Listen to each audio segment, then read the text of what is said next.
இன்றே டவுன்லோட் செய்து உங்கள் ஃபேவரட் ஷோக்களை என்ஜாய் பண்ணுங்க. துலாம் ராசியோடைய பொது பலன்.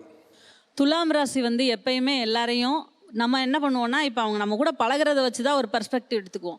ஆனால் அவங்க எடை போட்டு வர்றதுக்கு முன்னாடியே அவங்கள பார்த்த உடனே அவங்கள பற்றி ஒரு ஐடியாலஜிக்கு வந்துட்டு அதுக்கப்புறம் தான் அந்த துலாம் ராசியில இது இருக்குமே, ஆமாங்க, தராசு அந்த மாதிரி எடை போட்டுருவாங்க. முக்கியமாக வந்து இப்போ ஸ்டார்டிங்கில் இந்த வருஷம் ஆரம்பத்துல இருந்து 6வது மாதம் வரைக்கும் இவங்களுக்கு வந்து ராசியின் 9ஆம் இடத்துலேருந்து குரு ராசியை பார்க்குறாரு.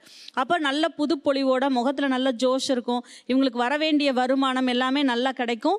முக்கியமாக பீரியட் வந்து பார்த்திங்கன்னா மார்ச்லேருந்து மே வரைக்கும் என்னென்ன பெண்டிங் இருக்கோ அந்த குரு பகவான் மாற போகிறதுக்குள்ளே இவங்களுக்கு என்னென்ன கிடைக்கணுமோ அந்த விஷயத்த கொடுத்துருவாங்க. நிறைய பேர் கல்யாணம் ஆகாமல் இருப்பாங்க இல்லையா, அவங்களுக்கு கல்யாணம் ஆகிறது. அதே மாதிரி இந்த குழந்தை பாக்கியம் இல்லை அப்படின்னு சொல்கிறவங்களுக்கு குழந்தை பாக்கியம். ஏன்னா அந்த ராசியினுடைய பார்வை அந்த 9ஆம் இடத்துலேருந்து பார்க்கறதுனால கண்டிப்பான முறையில் அதெல்லாம் கிடைக்கும். ஓகே ரணிகா, மேலே கொடுங்க. ரணிகாவோட ஜாதகம் உங்கள்கிட்ட இருக்கா? ஓகே ஓகே, முதல்ல அவங்களோட ஜாதகத்தை பார்த்து என்ன பலன்னு சொல்ல முடியுமோ சொல்லுங்களேன். ஐயோ, கொஞ்சம் நல்லதா சொல்லுங்க. இது என்ன டிஸ்க்ளைமரா சொன்னா எப்படி? இல்ல ஆக்சுவலி பிரணிகாக்கு இப்போ கல்யாணம் நடக்கிறதுக்கான நேரம் தான் கரெக்டா. ஐயோ,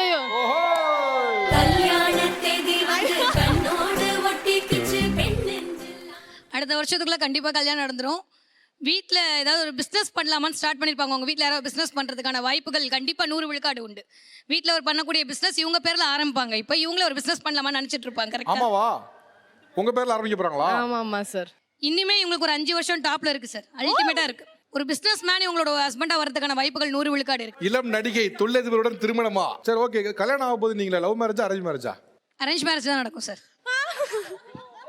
கடக ராசிக்கான பொது பலன். சார், கடகராசிக்காரங்க வந்து பார்த்தீங்கன்னா எந்த விஷயத்தையுமே கொஞ்சம் ஆள் மனதோட சிந்திக்கிற குணம் அவங்களுக்கு இருக்கும். இந்த 2026 வந்து பார்த்தீங்கன்னா உண்மையிலேயே அவங்களுக்கு ஒரு நல்ல ஒரு மாற்றத்தை கொடுக்கக்கூடிய வருடமாக இருக்கும். பொருளாதாரம் சார்ந்த விஷயங்கள் அவங்களுக்கு ஒரு பெரிய முன்னேற்றம் இருக்கும். அதுபோல் வீடு கட்டக்கூடிய யோகம் கட்டாயமும் உண்டு. அதுபோல் புதிய வண்டி வாகனங்கள் வாங்கக்கூடிய யோகங்கள்லாம் அவங்களுக்கு இருக்குது. மன அழுத்தம் இல்லாமல் மகிழ்ச்சியாக இருக்கக்கூடிய ஒரு அற்புதமான வருடமாக இருக்கும். ஓகே, வரக்கூடிய வருடம் வந்து ஸ்ட்ரெஸ் இல்லாமல் இருக்கும். வீடு வாங்க முடியும், கார் வாங்க முடியும். கண்டிப்பாக சார். கோதண்டம் சார், இவர் சாரோட ஜாதகம் வந்து அவர் எல்லாரையுமே சிரிக்க வைக்கிறாரு. ஆனால் அவருக்குள்ள எப்பயுமே சோகம் இருந்துகிட்டே இருக்கும். அவருடைய தனிப்பட்ட ஜாதகம் வச்சு பார்க்கும்போது வாழ்க்கையில் அவர் படாத கஷ்டங்கள், அவர் படாத பிரச்சனைகள்லாம் எதுவுமே கிடையாது. எல்லாத்தையும் தாண்டி தன்னுடைய தாயின்ற ஒரு சக்தியால் மட்டும்தான் அவர் மேலே வந்தது. வெளிநாட்டு தொடர்பான விஷயங்கள் மட்டும்தான் அவருக்கு எல்லா வகையிலுமே. வெளிநாட்டு தொடர்பான பணம் இன்னும் 10 வருஷத்துக்கு வெளிநாட்டு பணம் மட்டும்தான் அவர் வாழ்க்கையே. நன்றி. எப்பயுமே நல்ல ஹை குவாலிட்டி சென்ட் யூஸ் பண்ணிட்டே இருக்கணும். அவர் அதை யூஸ் பண்ணா மிகப்பெரிய இது. சனிக்கிழமை ஹை குவாலிட்டி சென்ட் யூஸ் பண்ணணுமா? சென்ட் நல்ல ஹை குவாலிட்டியில இருக்கிற சென்ட் யூஸ் பண்ணணும். என்ன காரணம் அது சார்? என்ன காரணம்? அவருக்கு இப்போ வந்து சுக்கிரதேசம் போயிட்டு இருக்குங்க. அதுக்கு சென்ட் யூஸ் பண்ணணும். சென்ட் யூஸ் பண்ணும்போது இன்னும் எஃபெக்ட் சூப்பரா இருக்கும். இல்ல சுக்கிரனுடைய இது வந்து வாசனையா? ஆமா சார். இது காமெடியா எடுத்துட்டாலும் சரி, சீரியஸா இது வரைக்கும் தண்ணி அடிச்சது இல்லை நானும் என் பார்ட்னரும். இப்போ தசா புத்தி இல்ல 2026 நான் தண்ணி வச்சா மீண்டு வருவேனா இல்ல தண்ணி வச்சா அதுலயே போயிடுவேனா? ஆக்சுவலி வந்து கடகராசிக்கான பொதுவான பரிகாரம் நீங்க சொன்ன மாதிரி நான் சொல்றேன். என்னோட இதுல ஆக்சுவலி இவங்க பீச் ஓரமா இருக்கிற ரெசார்ட்ல இல்ல பார்ல போயிட்டு இவங்க பீர் சாப்பிட்டாலும், இவங்க மற்றவங்களுக்கு சனிக்கிழமையில பீர் வாங்கி கொடுத்தாலும் அது கடகராசிக்கு வந்து பெரிய யோகம். அம்மா கேட்டுக்க இருக்கு சார். சார் கொஞ்சம் இருக்கு சார். அம்மா இருக்கு சார். என் ஒய்ஃப் கிட்ட சொல்லிடுறேன், இது நான் பண்ணல, ராசி என்ன பீர் குடிக்க சொல்லுது. ஒய்ஃப் கிட்ட சொல்லிடுறேன் சார். நாளைக்கு நான் குடிச்சா கூட கேட்க மாட்டாங்களா? Thanks sir. ஆனா வாழ்நாள்ல இப்படி ஒரு பலனை யாருமே சொல்ல முடியாது. அப்புறம் வந்து பீர் சாப்பிடாதவங்க பீச் ஓரத்தில் போயிட்டு ஐஸ்கிரீம் வாங்கி சாப்பிடலாம். ஐஸ்கிரீம் தானம் கொடுக்கலாம் சார் சனிக்கிழமையில. சரக்குக்கு ஒரு பலன் சொன்னாப்ல, குடிக்கிறதுக்கு பலன் சொன்னாரு. அது அவங்கவுங்க தனிப்பட்ட முடிவு. பட் இருந்தாலும் ஒரு ஷோவா பார்க்கும்போது அதை நம்ம ஆதரிக்க முடியாது. ஸோ தமிழா அதை ஆதரிக்கவில்லை. இல்ல அவர் சொல்லிட்டாருன்னு நானும் குடிக்க போறது இல்லை, அதுதான் உண்மை. யாருமே உங்களுக்கானது இல்ல, நேயர்களுக்கானது. நிச்சயமா.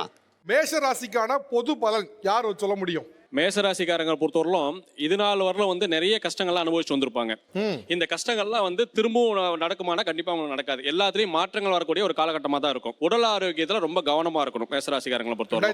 உடல் ஆரோக்கியத்துக்கு கவனமா இருக்கும். அதே மாதிரி எதிர்பாலினத்திட்ட பேசும்போதோ மற்ற தேவையில்லாத விஷயங்களை வார்த்தைகளை விட்டு கமிட்மெண்ட்லாம் கொடுத்துட்டாங்கன்னா அதை காப்பாற்றுறதுக்காக மறுபடியும் அவங்க உழைக்க வேண்டியதா ஒரு சூழ்நிலை. கமிட்மெண்ட்ல பார்த்து கவனமா இருக்கும், ரொம்ப கவனமா இருக்க வேண்டியது. வேலை வாய்ப்பு, பணம், வேலை வாய்ப்புகள் எல்லாமே இதற்கு முன்னாடி இருந்த தாக்கத்துல இருந்து மீண்டு வெளியில் வரக்கூடிய ஒரு காலகட்டங்கள். அவர் சொன்னது கரெக்ட் தான் சார். ஆக்சுவலா ஒரே நிமிஷம் இருங்க, உங்களுக்கு இருந்து வரவே இல்லை. அது பொது பலன், உங்களுக்குன்னு பர்சனலைஸ்டா பண்ணி வச்சிருக்கோம். ஓகே ஐயா, அவங்க அஸ்வினி நட்சத்திரம் மேஷராசி. இவங்க ஜாதகத்தின்படி திருமணம் விஷயத்துல ரொம்ப கவனமா இருக்கணும். திருமணத்துல கவனமா இருக்கணுமா? ஏன்னா 7 சனி. இவங்க எக்ஸ்பெக்டேஷனுக்கு ஆப்போசிட்டாக தான் சில விஷயங்கள் நடக்கும். கொழுப்பு சார்ந்த உணவுகளை குறைக்கிறது நல்லது. ஜங்க் ஃபுட்ஸ் சாப்பிட்றத ரொம்ப குறைக்கணும். அதாவது ஃபுட்ல ரொம்ப கான்சியஸா இருக்கணும். இரவுல இவங்க பிறண்டு படுப்பாங்க, தூக்கம் இவங்களுக்கு சரிவர இருக்காது. இதெல்லாமா தெரியுது? இல்ல சார், நல்லா தூங்குவேன் சார். இல்ல நமக்கு கிடைக்கிற டைம்ல நல்லா தூங்கிடுவேன். அதாவது 12ஆம் அதிபதி இவங்க ஜாதகத்துல பாத்தீங்கன்னா இவங்களுக்கு வந்து 8ஆம் இடத்துல இருக்கனால கான்சியஸா இருக்க மாதிரி இருக்கும், அப்கான்சியஸ்ல தான் இருப்பாங்க அவங்க. ஜோன் அவுட் ஆகும் சார். எஸ். ஓகே, மேஷ ராசிக்கான பொதுவான பரிகாரம். நண்பர்களுக்கு மிளகா பஜ்ஜி வாங்கி தானமா கொடுத்தாங்கன்னா மேஷ ராசிக்கு மிகப்பெரிய அளவுல வெற்றி கிடைக்கும். இல்ல இந்த மிளகா பஜ்ஜி மேல பின்னால இருக்க இல்ல, இல்ல. என்ன சார்? மிளகா பஜ்ஜி வாங்கி கொடுக்கணுமா? ஏன்னா செவ்வாய் தான் காரம், சில்லி. சரிங்களா? அப்ப என்ன சொல்றோம், செவ்வாயோட நட்சத்திரக்காரர்கள் இயற்கையாகவே ஹாட்டான தன்மை இருப்பாங்க, முரட்டு பிடிவாத முடியவர்களா இருப்பாங்க. அப்ப செவ்வாயோட காரகத்துவத்தை நாம வாங்கி இன்னொருத்தவங்க கொடுத்துட்டா அதால வரக்கூடிய பிரச்சனைகள் நமக்கு வராது, கோபம் குறையும், அவ்வளவுதான். ஆனா உண்மையில சார் ஒரு விஷயம் உங்களை பாராட்டணும். திருச்சியில அவ்வளவு தூரம் போய் அங்க போய் பண்ணிட்டு வா, இங்க போய் பண்ணிட்டு வானா கொஞ்சம் சோம்பேறியா இருக்கும். இல்ல, நான் வச்சு எல்லாரும் பண்ணலாம். இல்லையா, நான் நிறைய ஜாதகம் பார்த்துருக்கேன்ல, என்கிட்ட வரக்கூடிய கிளைண்டே அப்படித்தானே கேட்குறாங்க. ஈஸியா கொடுங்க.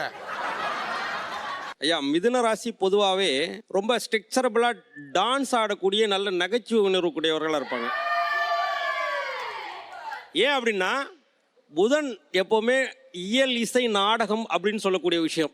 அதே போல் எழுத்து தொடர்புடைய விஷயங்கள். இப்போ வந்து அவர் சுரேஷ் ஐயா இருக்கார் இல்லையா, அவர் கையில் 2 வாட்ச் கட்டியிருக்கிறதே பார்த்தீங்கன்னா அவர் மிதுன லக்னமாக தான் இருக்கணும். காரணம் என்னென்னா அவரோட வீடியோஸில் நிறைய நான் பார்த்தது என்னென்னா அவர் நிறைய வந்து எழுதுகிற மாதிரி ரைட்டிங் சம்மந்தமான விஷயமும், அவர் எங்கே போனாலும் சாப்பாடை கேரி பண்ணி கொண்டு போவார். ஏன்னா அவருக்கு 2ஆம் இடமே சந்திரன் ஆட்சி பெறக்கூடிய இடம். ஐயா, உண்மையா இல்லையா? எதுவுமே தெரியாது, பிறந்த நாள் டேட் எதுவுமே தெரியாது. ஏன் அங்கே வருங்க, நான் தான் சொல்கிறேன், ஜாதகமே வேண்டாம், உங்களோட ஆக்டிவிட்டிஸை வச்சு நம்ம கால்குலேட் பண்ணி உங்கள் ஜாதகத்தையே கணிச்சாச்சு. முகத்தை பார்த்தே சொல்லிடுவேன். ஐயோ, அப்படியா? முகத்தை பார்த்துங்கிறத விட வெறும் முகம் மட்டும் இல்லை, உங்களோட ஆக்டிவிட்டிஸ், உங்களோட ஹேபிட்டு. சரி, ஓகே சார், பொது பலனுக்கு வந்திருக்கேன் ஃபர்ஸ்ட். மிதுனத்துக்கு ரொம்ப சூப்பராகவே இருக்கும், ஒன்றும் கவலைப்பட தேவையில்லை. திருமணம் சார்ந்த விஷயத்தில் மிதுன ராசிக்கு மிகப்பெரிய அளவில் வரன்கள் அமையறதுக்கான வாய்ப்புகள் இந்த 2026 அவங்களுக்கு இருக்கும். 2026 திருமண தடை நீங்கும். ஓகே, ரெண்டாவது அதே போல அவங்களுக்கு ரொம்ப நாளா கிடைக்காம பேலன்ஸ்ல இருக்கக்கூடிய விஷயங்கள், நாள்பட்ட விஷயங்கள், தடைப்பட்ட காரியங்கள் அவங்களுக்கு காரிய சித்தி ஏற்படுத்தக்கூடிய அமைப்பை ஏற்படுத்தி கொடுக்கும். பேலன்ஸ் பேமெண்ட் வருமா? நிச்சயமா அது வந்துரும். ஓகே, வந்துரும். உங்களோடது வந்து 11 டேட் சொல்ல வேணாம்னு சொல்லிட்டாங்க. டேட் சொல்லுங்க, இயர் சொல்லாதீங்கன்னு சொன்னேன். ஓகே, 11/7. 11/7. வாங்க, நீங்க விருச்சிக லக்னம், மிதுன ராசி, புனர்பூச நட்சத்திரம். ஆமா ஆமா. அதாவது தன்னெஞ்சே தனக்கு பகைன்னு கேள்விப்பட்டிருப்பீங்க, அது நீங்க தான். எனக்கு நானே. ஆமாங்க.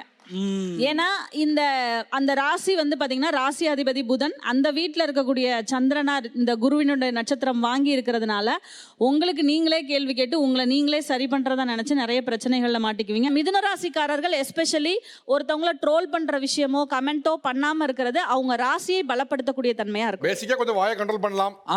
அதான் அவங்களே சொல்லிட்டாங்களே, 7.5 எங்க இல்ல நமக்குள்ளதான் இருக்கு அப்படின்னு வாயை சொல்லி கண்ட்ரோல் பண்ணும். கண்டிப்பா.